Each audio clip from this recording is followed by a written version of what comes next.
Joined here by Jason Taylor. We're just days away from the 2022 NAB National AFL Draft. Jason, how's the feeling amongst your team at the moment? Yeah, pretty good. We're feeling ready to go. We delivered to the coaches what we think our outcomes will be on last Friday, before Simon and Richo went away for the coaching group getting together this week. So we're pretty comfortable. Once we get to that point, we're pretty comfortable with what we're doing. And there's multiple scenarios that can play out. We've just got to, I suppose, keep our fingers crossed and hope for the best ones.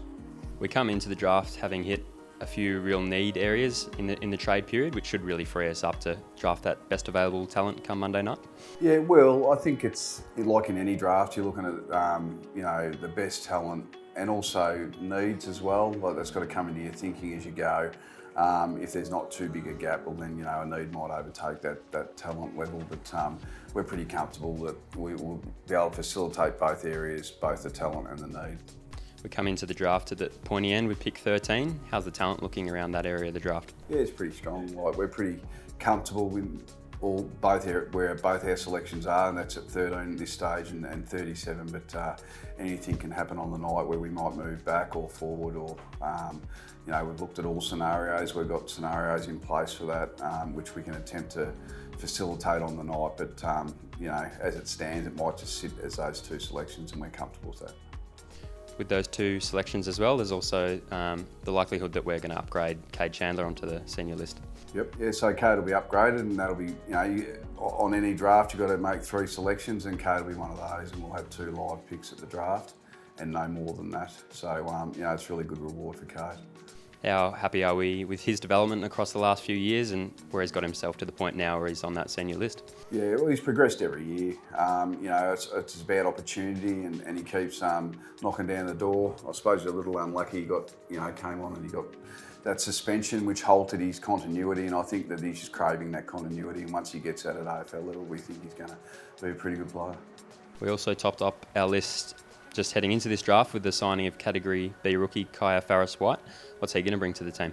Yeah, well, Kaya, he's coming from a fair way back. It's just an opportunity that arose through actually LinkedIn. I got connected through a gentleman on that who had a little bit to do with Kaya when he was over playing basketball in the States. And so he has played some footy as a junior back in Victoria.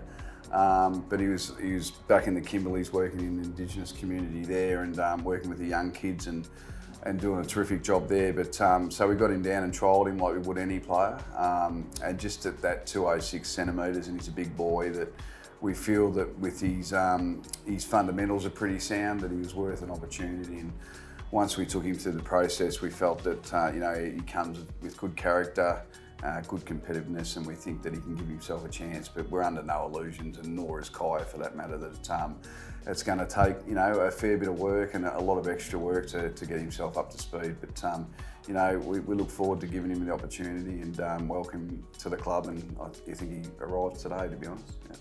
Following on from the draft period as well, we set ourselves up for the next year, having a strong hand there as well, not getting too far ahead of ourselves. But how exciting is that for you? Yeah, that's exciting. Look, I suppose what next year's hand presents is an opportunity this year as well as and if nothing was to eventuate there, we're happy to sit where we are next year, knowing that we've got two first-round selections, 2 second-round selections, so it's pretty exciting on what appears at this stage to be a pretty strong draft. We'll also have a couple of, we've got the opportunity to have 2 to 3 rookie selections as well this year. Now we might have none, we might have 1, we might have 2, so that's yet to be worked out. We need to see what gets through the first 2 nights of the national draft to make our decisions around that.